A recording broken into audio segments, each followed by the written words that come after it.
and Roopchand against Kevin Tesheira.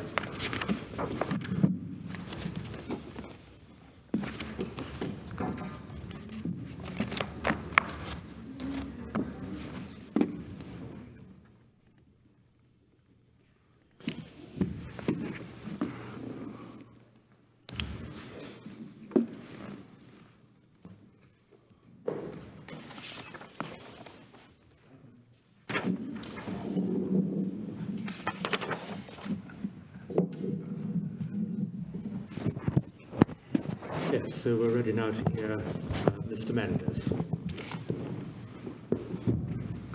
Morning, my lords.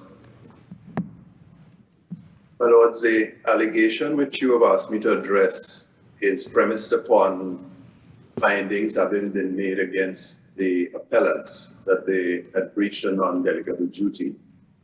However, while that premise is correct in relation to the first appellant, it is not correct in relation to the second appellant. You will see from the judgment of the Court of Appeal that they made it clear that in relation to the first appellant, that each of the duties that were breached were non-delegable duties. The Court of Appeal made clear that in relation to Dr. Roopchand, the second appellant, that each of the acts or omissions that he had been accused of either committing or failing to commit were in relation to functions that fell within his area of expertise.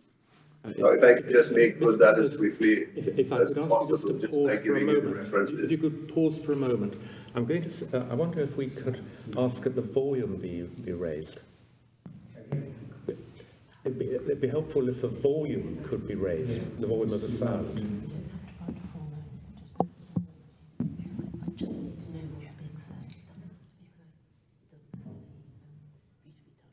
My lord, I'm not too sure if I can do anything about raising the volume here. We can hear you, but you're slightly fainter than would be ideal. So we're going to see if we can increase the volume of the sound. Is this better, my lord? Yes, that is better. I just brought the microphone a little more closer to me. Fine.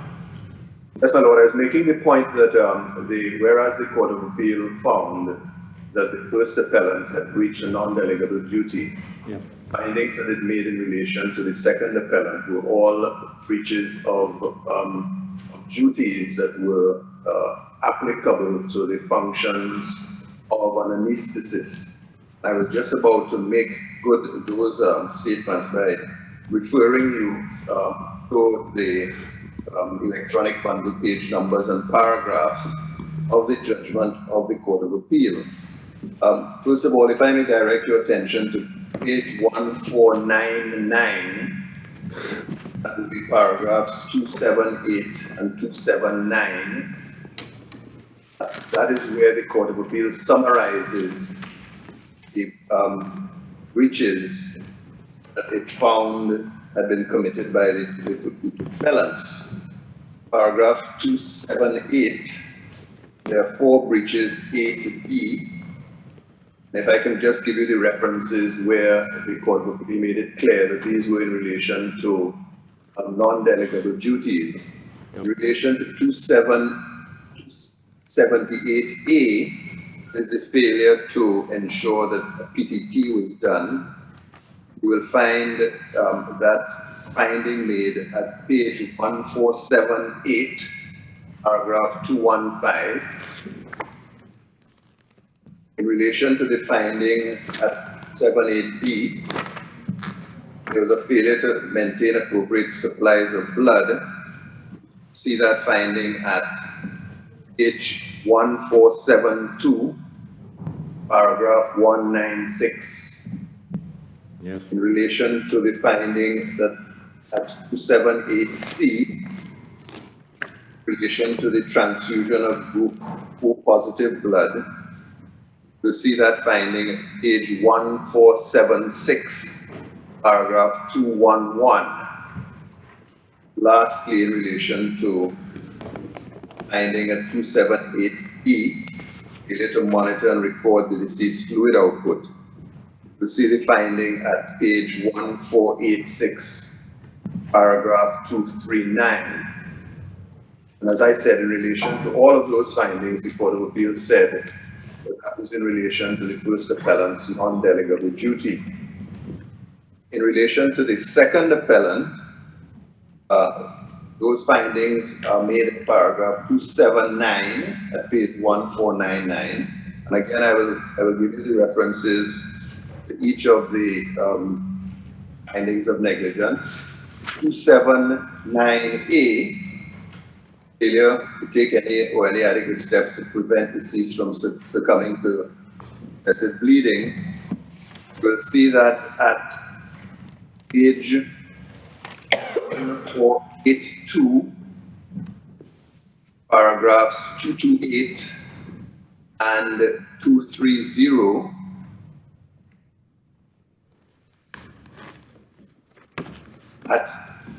Also at paragraph 231, which goes over to page 1483. And then in relation to the PTT tests, you will see the finding made at page 1484, paragraphs 233 and 235. In relation to the finding at 279B, that's the failure to act quick enough, you will see the finding at page 1486, paragraph 239. Then the finding at 279C, that's the failure to ensure that there were adequate supplies of blood. You will see that at paragraph 1488, page 1488, paragraphs 244 and 248. The finding at 279D in relation to the transfusion of O+ blood. You see the finding at page 1491, paragraphs 253 and 55. Finding at 279E, the failure to monitor and manage transfusions. You will see that at page 1493, paragraph 262. The finding at 279F, that is administering excessive amounts of blood. You'll see that finding at page 1492, paragraphs 257 and 260. And lastly, the finding at 278G, the failure to properly monitor and record its fluid output. See the findings at page 1494, paragraphs 262 and 264, and then paragraphs 268 and 269. And as I say, my lord, in each of those cases, the Court of Appeal made clear that they were making findings in relation to the functions of the second appellant as anesthetists. And they made references to the expert opinion, particularly of Dr. Pitt Miller, in making those findings. So my first respectful submission is that the allegation of unfairness does not apply to, or could not apply to the second appellant. It's only relevant in relation to the first appellant. Now, the question I am asked to answer basically is whether there was fair notice prior to the closing submissions before the trial judge of an allegation of non-delegable duty against the first appellant. Of course, my lords, the only place where one is permitted to find notice of such an allegation is in the pleadings themselves. Therefore, one has to look at the pleadings to determine whether the first appellant had fair notice that it was being said that there was a breach of a non-delegable duty. Although, my lord, the words non-delegable duty are not to be found in the statement of case, leading to paragraph 23, using the words failing to ensure that certain things were done is sufficient and indeed is a recognized formula for pleading a non-delegable duty. Now, my lords, we have dealt with that point in great detail in our written case in answer to the first appellant's case. And you will see that at paragraphs 11 to 23 of our written case. You'll find at pages 2093, 2099 of the electronic record. But in summary, the points that we make there is, first of all, that at the time of the pleading in the year 2008, the concept of a non-delegable duty was well known, and it was also well known in relation to hospitals. At least what was well known in relation to hospitals is that a non-delegable duty could be found in relation to hospitals. We also make the point there, and I make the point again, the language that we use, that is a duty to ensure that reasonable care was taken, is a language that had been used in the authorities discussing non-delegable duties, and therefore it ought not have been a surprise to anyone reading the pleading that we were saying that there was a non-delegable duty. And just to give you some important references in that regard, there's the Australian case of Introvene, which was decided in 1982. And you will see the judgment of Justice Mason in that case at electronic page 2464, paragraph 26 of that judgment, where he says that a school authority owes to its pupil a duty to ensure that reasonable care is taken of them whilst they are on the school premises. And you will see that he uses a similar language at paragraph 27, which is at page 2465. Again, he says it proceeds on the footing that the duty is not discharged by merely appointing competent teaching staff and leaving it to the staff to take appropriate steps to the care of children. It is a duty to ensure that reasonable steps are taken. And then you see similar language being referred to in the judgment of Justice Murphy at electronic page number 2468, paragraph 5 of his judgment, in which he is making reference in this instance to hospitals. He says, in this area, the common law should follow the developments in protection of employees and those of other social organizations such as hospitals.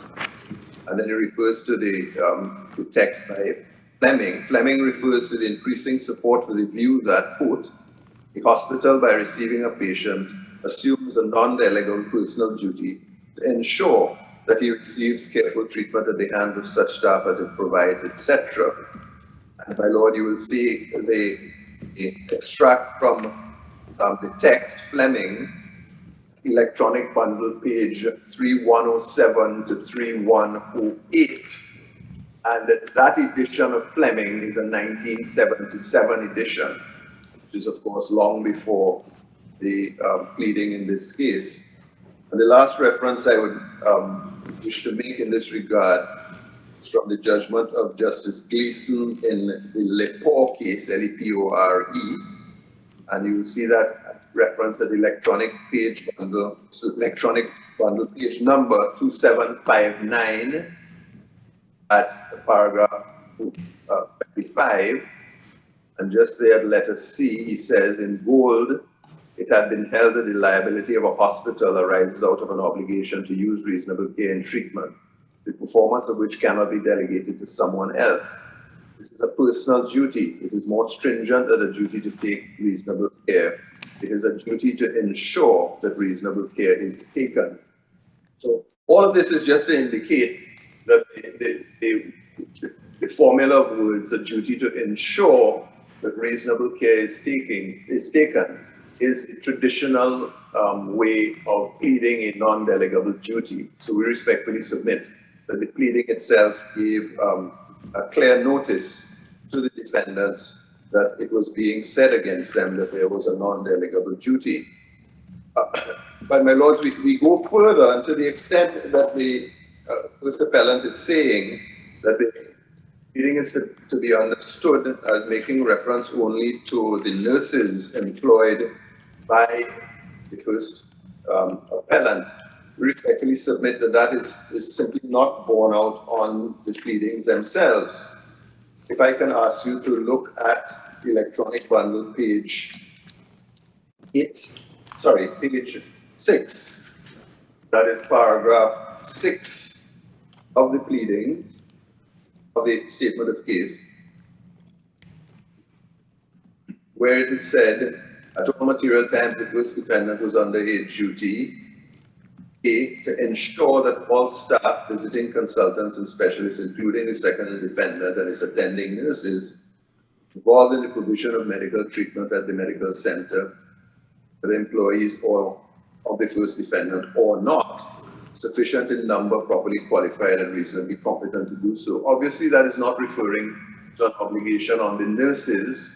It would be the obligation on some other servant or agent of the first appellant to make sure that these things are done or are in place. Similarly, leading at 6B to provide adequate and proper equipment, material, and facilities so as to enable the safe and reliable delivery of medical care. Again, you wouldn't expect that nurses would have that very responsibility. It would be somebody else in administration in the medical center. And of course, my lord, paragraph 23 itself, where it says that the defendants were under duty. This is at page 9 of the electronic bundle. Defendants were under duty in performing the TURP procedure on the deceased to ensure that during and after the performance of the procedure, any bleeding of the deceased was carefully monitored and or properly contained and or otherwise so managed as to protect the deceased from excessive bleeding. Of course, that can relate to what the nurses are required to do, but it is wide enough to include what the clinicians, that is the surgeon or the anesthetist as the case may be, would do during the course of the procedure or after the procedure.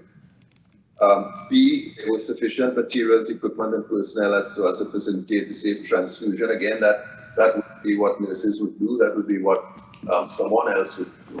And to the extent that I would only know whether you need particular materials or other equipment as the case may be, depending upon the circumstances that arise, then there'll be somebody else beside the persons in administration at the medical center who would be making those decisions. Then certainly in relation to C, that such transfusions as may have been necessary were carefully managed and carried out and so on. Again, that's not nurses. The nurses would be carrying out transfusions. And again, that would not be persons in administration at the hospital either who would be doing that. You would expect that those would be the doctors who are in charge of the procedures and who are seeking to save the life of the deceased in this case. So it is clear, we respectfully submit, that on the pleading itself, the defendants would have had notice that the complaint was that you did not do what was necessary to ensure that other persons, other than nurses, performed their functions in a proper and safe manner. And the same can be said of the particulars of negligence in paragraph 24 on page 10. For example, paragraph A says, failing to ensure that PT and PTT tests were conducted on the deceased immediately prior to the performance of the TURP. Now again, that could be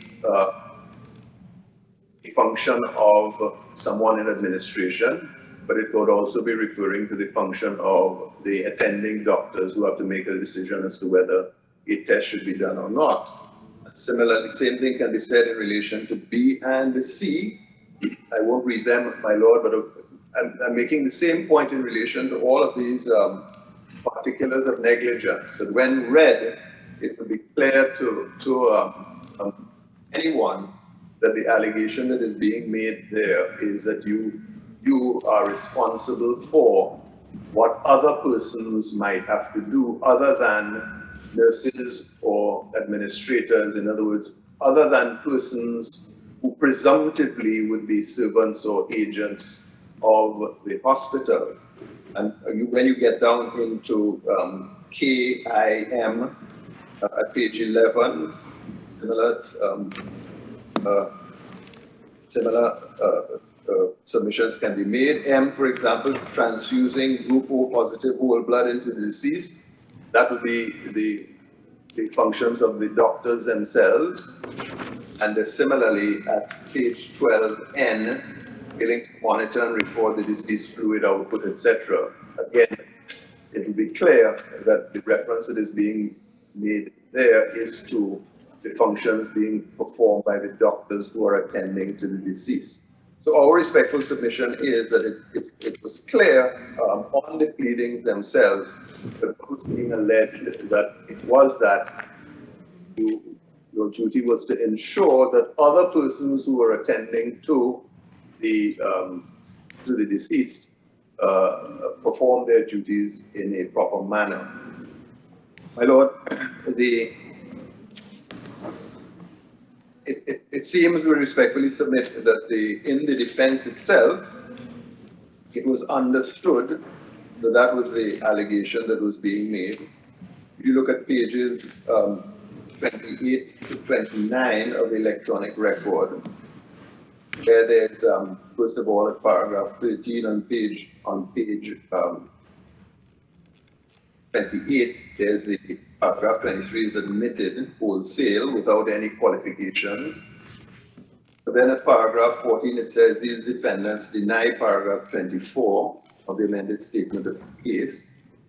The first named defendant specifically denies the particulars of negligence contained therein and avers. And then he goes on basically to say, not that this was not the duty of the first defendant, but there was a duty of somebody else, and therefore I am denying the particulars of negligence. But went on to say things like, well, a PTT test was done, or that we had sufficient supplies of blood, or that we had O positive blood and it was sufficient to be administered to somebody with A positive, etc., etc. In other words, no statement is made at all to suggest that these are the responsibilities of other persons, not the first defendant. So we respectfully submit that just looking at the pleadings alone, it was clear that the defendant had noticed, and indeed understood that what the nature of the allegations which were being made against it. My Lord, there is a document that is on the electronic record referred to as the unagreed statement of facts. It is dated the 31st of March 2009. See at electronic bundle page 49 at paragraph 19. This is a document filed on behalf of the first and the third defendants, who are the first and second appellants in this case, in which they essentially repeat the pleading at paragraph 23 of the amended statement of claim in its terms. So my Lord, I respectfully submit that is enough to answer the question that you have put to me. But my Lord, the mention has been made from time to time during the course of my friend's submission, as well as in written submissions and in the oral submissions, that at some point in time an application was made to amend the defense. And we took the opportunity, my Lord, to put that application before the board. It's not part of the electronic bundle, but it is a document that bears the court stamp of November the 19th, 2004. The application was made, but was then withdrawn. see that. Can I interrupt you just for a moment, Mr. Mendes? The document you took us to a moment ago, the unagreed statement of facts lodged on behalf of filed on behalf of the first and third defendants. Can you explain what the function of that document is in the procedure followed in Trinidad? My Lord, usually there is a process that is followed where the parties are encouraged to file an agreed statement of facts. Mm-hmm. Where it's not possible for them to agree the statement of to have an agreed document, the parties sometimes file their own statements of facts, which would then be entitled unagreed statement of facts. But this is what this shows is, as far as the first and third defendants are concerned, that those were the facts that they were agreeing to, as it were. Yes. So are you drawing this document to our attention really as demonstrating the understanding of those acting for the first and third defendants? Yes, my Lord. Right. Thank you very much. And similarly, in relation to the application to amend, you will see that application to amend is dealt with in the transcripts at electronic page number 1952 to 1972. It is referred to and then it's eventually withdrawn. But what I'd like to bring to your attention is the proposed amended defense.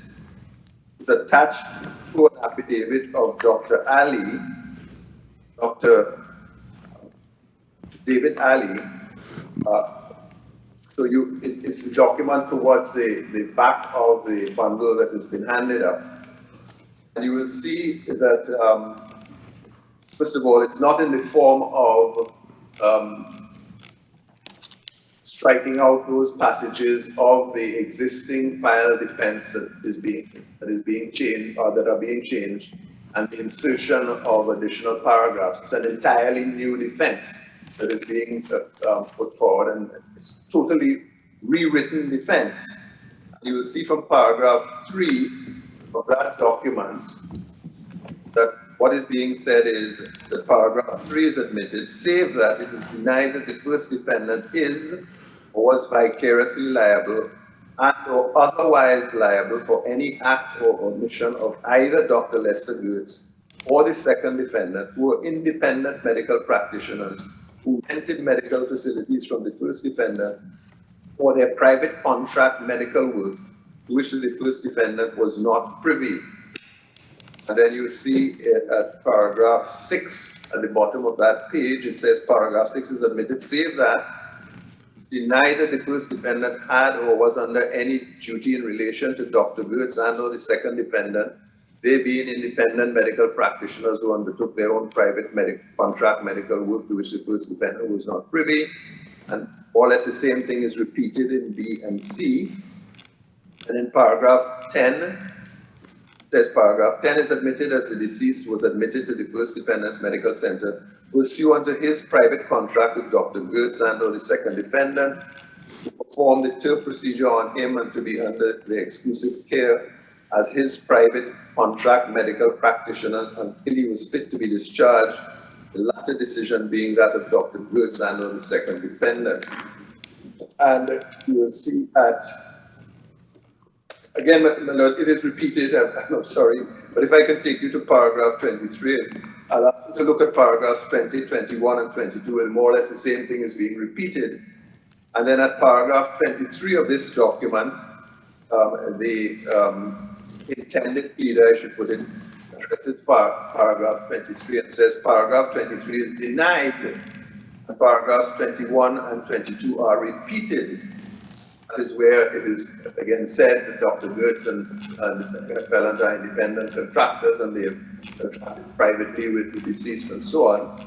And it goes on, Dr. Goetz and or the second defendant were obliged to provide such instructions, directions, etc. And then if you go to paragraph 24, again, paragraph 24 was denied. This death was not caused by any breach of duty owed and or any act or omission on the part of the first defendant, its servants or agents. And then it goes on to deal with each particular of negligence. So that is, that of course is a pleading in November 2014, which was after the decision of the Supreme Court in Woodland in 2013, which, in which case, and the friend has referred to this case, in which the circumstances under which a non-delegable duty might arise is explored by the Supreme Court. And it's very clear that that proposed pleading was geared to establish that there was no non-delegable duty under the accordance with the guidance given by the Supreme Court. I respectfully submit, my Lord, up until the eve of the trial, the defendant plainly understood that it was being said against them that there was a non-delegable duty, and that was the case which was put before the court prior to closing submission. So we respectfully submit, therefore, my Lord, that there was no unfairness, that the first defendant, first appellant, had ample notice of what was being said against it in the case.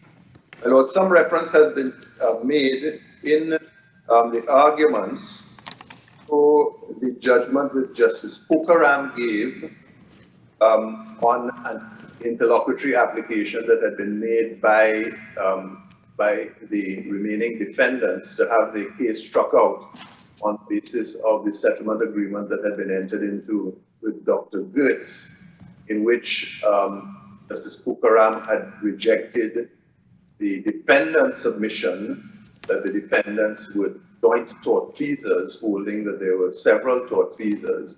But there is nothing in his judgment, my Lord, and you will see the relevant passages at electronic page numbers 1923, 1950, that's his judgment. And he addresses the question of there being a joint tortfeasors at electronic page numbers 1932 to 1938. Respectfully, my Lord, there's nothing in that judgment which casts any doubt on the pleading itself, which is that it was being alleged that there was breach of a non-delegable duty. He says nothing about non-delegable duties one way or the other in that judgment, which would give rise to any doubt on the part of the defendants as to what was being said. And in any event, my Lord, as I have said, even up to the eve of the trial, an attempt was being made to amend the defense in order to answer a plea that there was a non-delegable duty. So, my Lord, I would respectfully submit that there is no foundation for an allegation of unfairness. The first appellant had ample notice that it was being alleged that there was a breach of a non-delegable duty. Yes, I can assist you any further, my Lord, so my respectful submission. Thank you very much, Mr. Mendes. Well, I think it's for me to reply then, because I don't know whether Ms. Deal wants to reply, but effectively nothing is being said in respect of the second appellant, in respect of non-delegable duty. So therefore I wonder if I should go first, if she does have anything to say. It's really my position, I think, that's affected by any suggestion. We're perfectly happy to hear you. Well, my Lord, let me start with this then. Firstly, the unagreed statement of facts you were taken to back in 2005. That is overtaken by events because there are new attorneys instructed and you get to day one of the trial without that unagreed statement of facts being relied upon, and it formed no part of the trial. The second point is the draft defence that Mr. Mendes has referred to. That draft defence denies vicarious liability, doesn't deny non-delegable duty, because it wasn't understood that non-delegable duty was being asserted. In other words, the first defendant and myself, the drafter of that defence, did not read paragraph 23 as an allegation of non-delegable duty, as opposed to an allegation of direct duty upon the first defendant. And so all that was being denied is vicarious liability, and one must distinguish them because vicarious liability and non-delegable duty are not the same. And so therefore to I'm just wondering, Mr. O'Rourke, what paragraph 4 of the proposed amended defence is. It says the first defendant was in any way vicariously liable and or otherwise liable for his acts or omissions. Oh. covering everything.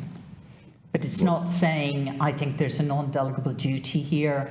It's covering whether there might have been a side third-party liability or something else, had there been contribution proceedings by Goetz or by the second appellant. Lord, it never became part of the case, and that takes me to the next point.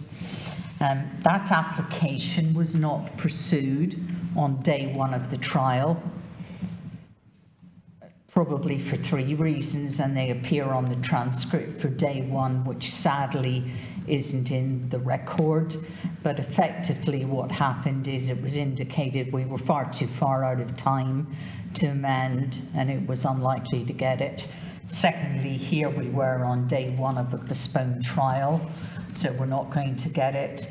And thirdly, I didn't pursue it because Mr. Justice Cokeram and I engaged in a discussion about whether in fact there was any vicarious liability and whether we were joint tortfeasors or concurrent tortfeasors, and he repeated several times that we were several and concurrent tortfeasors. And I said, well, if that's the situation, I don't need to pursue that defence.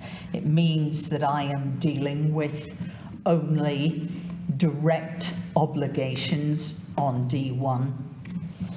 My Lord, can I then take you to the sequence of how it plays out when you get to closing to see what the parties understood?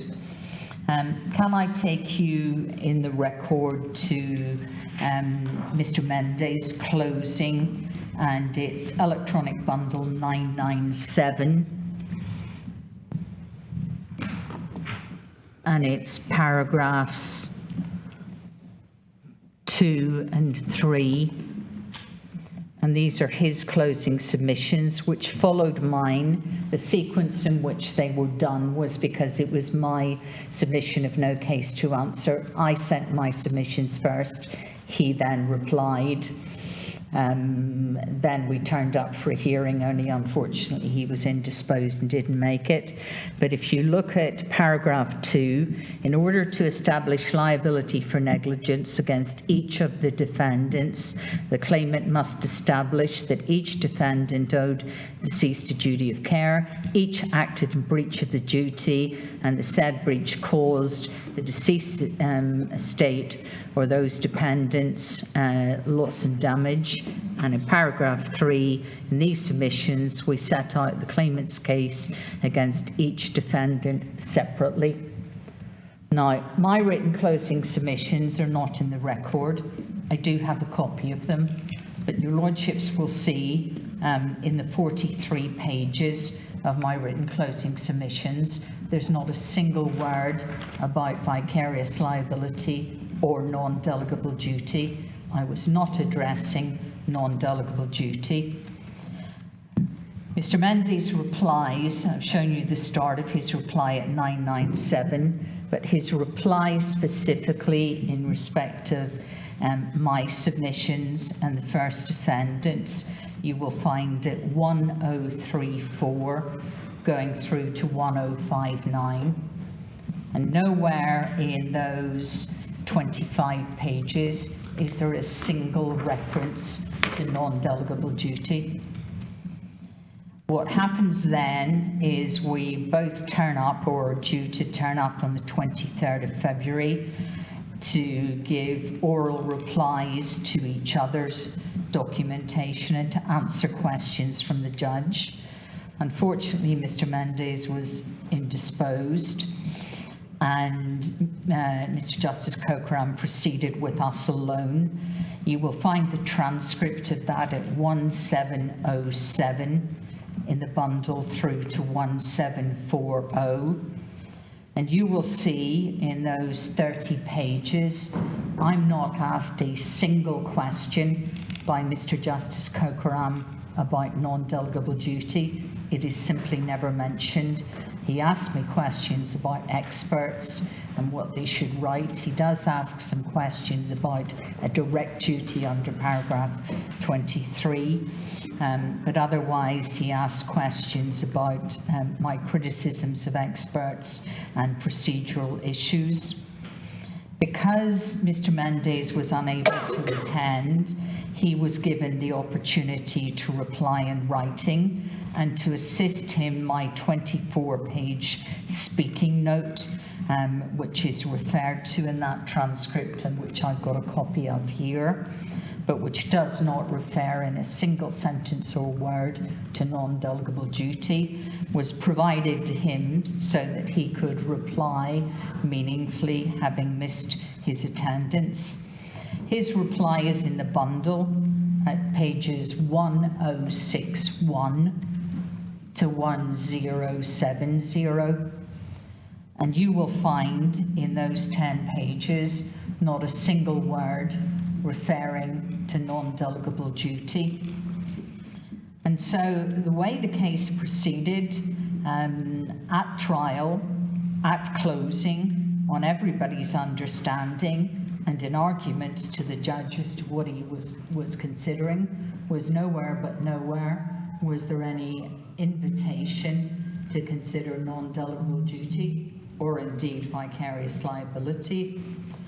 The judge refers to it, and it's only refers to because he doesn't come out directly and say it's owed. Paragraph 88 of his judgment, which is electronic 1119, and paragraphs 90 and 91 of his judgment, which is electronic 1120, but it's an oblique reference, and it's reference to the English case of Cassidy. It doesn't actually say there's a pleaded non-delegable duty and we failed to comply with it. And the simple position is this: if one looks back at my cross-examination of Dr. Pitt Miller, I cross-examined her, one might say, extensively on anything that could touch directly upon the medical centre, and I got her to concede one by one that the references in her report and witness statement that said medical centre actually meant the clinicians and not Gulfview. And as I ticked off every one of those concessions that she made, I proceeded on the basis that was it, that was the first defendant in the clear. I didn't ask a single question, as my Lord Stevens pointed out yesterday, about urological or surgical or anaesthetic issues, because I saw none of those as covering me, because we didn't read paragraph 23 as being anything more than a direct duty in respect of which individual negligence on us must be proved. Same applied when Dr. Jones-LeConte came in the witness box. I cross-examined her again quite vigorously on the use of the word medical centre, and that this couldn't mean Gulfview, this effectively was clinicians. I cross-examined her that much of her complaint related to the actions of clinicians. So I didn't cross-examine her as to that's right or wrong medically. I cross-examined her as, well, yes, that's what you say, but that's the duty of an anaesthetist, or that's the duty of a surgeon. That's a surgical matter, isn't it? And having established that she agreed on those points, I sat down. And so one's faced otherwise with, if we had understood paragraph 23 was a non-delegable duty, when it's not pleaded in those terms, when Mr. Mendes never put it in his written closing, his reply and written closing, any of his arguments before the judge, or anything, then I would have to be one of the most negligent counsel out there in terms of not asking any questions about it when I understood the case against my clients was that they had a duty. And even more than that, what on earth would I have been doing in 43 pages of written closing submissions, not addressing the law on non-delegable duty?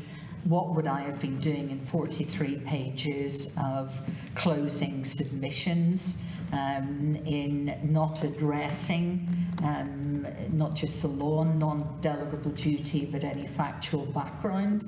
And the answer is, the case did not proceed on that basis. It raised its head obliquely in Mr. Justice Cokeram's judgment, and as my Lord Stevens pointed out to me yesterday, it formed one of my grounds of appeal.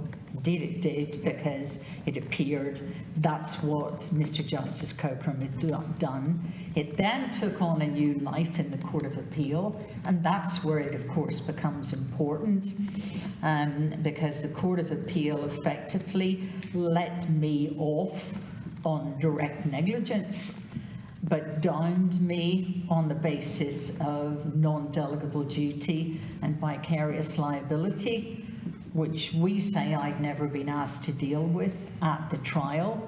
So where is the unfairness? The unfairness is that Mr. Justice Cokeram appeared to raise that spectre against us, and the Court of Appeal ran with it and employed it when I otherwise escaped on direct negligence. And so the unfairness is I didn't call any evidence.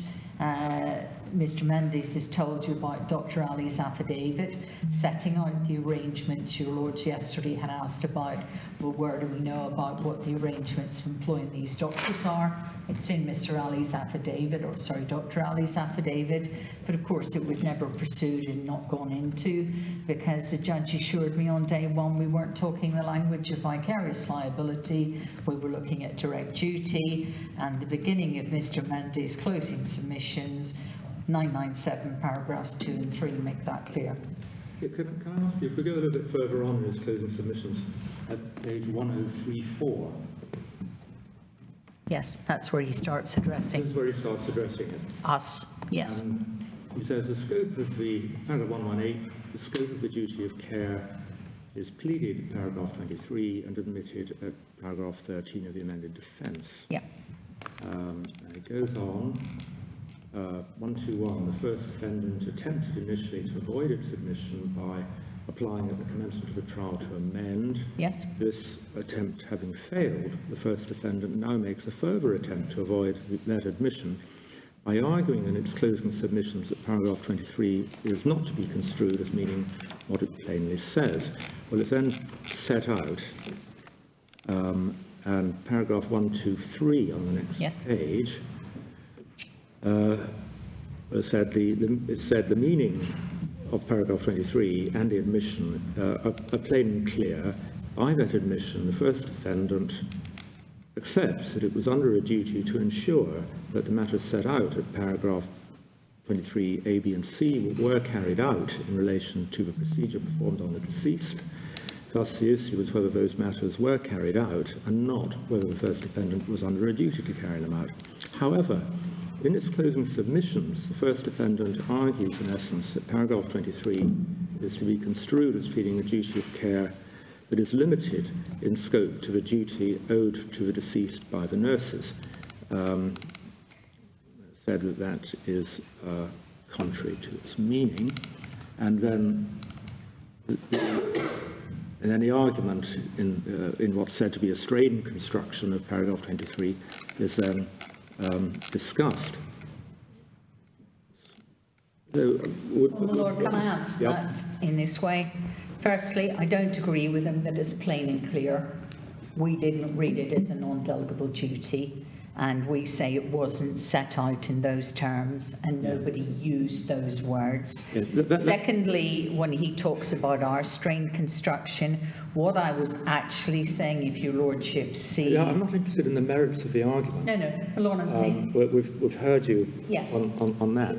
It's the significance of this is that it appears from it that you were taking issue with the construction of paragraph 23 Yes. as imposing a duty to ensure that the various steps were taken in your own closing submissions. Well, my lord, not quite. That's why I said yesterday about whether paragraph 13 of the defence was wrongly pleaded in admitting paragraph 23. A duty to ensure would still be subject to bolum. In other words, we'd have to negligently fail to comply with that duty. So the duty to ensure that this and that was done, in other words, watching out for other people, it's not the same thing as a non-delegable duty, because the scope is more limited, and that's what we were arguing. And my written closing submissions go on at some length about this is an argument of scope, and Miss Deal yesterday dealt with this is where the judge went wrong. He ignored scope.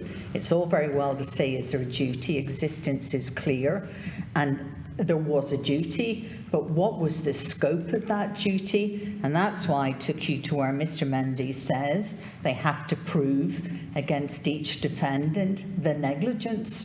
So we were waiting for them to prove direct negligence by us in not ensuring. That's not the same as holding us vicariously liable, in effect, because others get it wrong. That's what we were saying, and if your lordships do look even briefly at my debate with Mr. Justice Cokeram after my written closing, and it's at 1707 to 1740, I elaborate that what I'm saying is scope, and I think he's not getting it. He's talking about existence of duty, which is what paragraph 23 is. I'm talking about scope. Thank you. Lord, I've also been passed a note, but I'm not sure it's of any assistance, that at paragraph 90 of Mr. Mendy's case for here, he does appear to concede our argument, but I don't seek to rely on that because you've asked the question in the context of unfairness, and so I read that as being what could I have done at trial. If on day one I had understood that was the case, I'd have called Dr. Ali. I wouldn't have submitted no case to answer. No case to answer was on the basis that there was nothing left against the first defendant on its direct duty. Thank you. Ms. Deal, do you wish to reply? Very, very briefly, Yes. obviously. Really just touching on the point that my learned friend has just raised.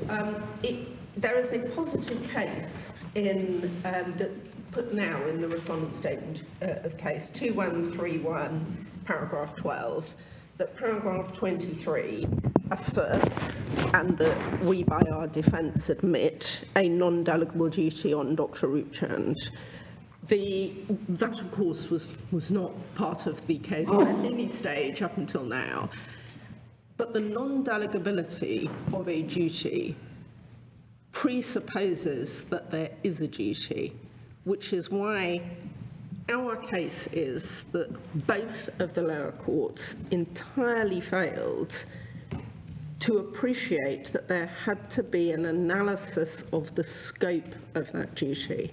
That the case below proceeded on the basis that paragraph 23 not just asserts a duty, but sets out the parameters of that duty, and that simply isn't the case. And if it's being said that paragraph 23 also extends to fixing Dr. Roopchand and, of course, Dr. Gertz and the hospital, all three of them all together with a non-delegable duty to ensure, that ties in with precisely what my own friends just said about the the arguments that were raised below about the duty to insure and what I said yesterday about this not being a warranty.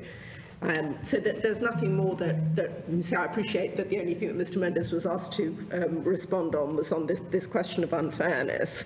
The unfairness, as far as we were concerned, it was not at first instance or in the Court of Appeal because non-delegable duty wasn't being positively asserted against us then, but it is being positively asserted now, obviously on the basis that that was what we always meant. We always intended paragraph 23 to be a very carefully worded, carefully drafted provision fixing you all with non-delegable duty for each other.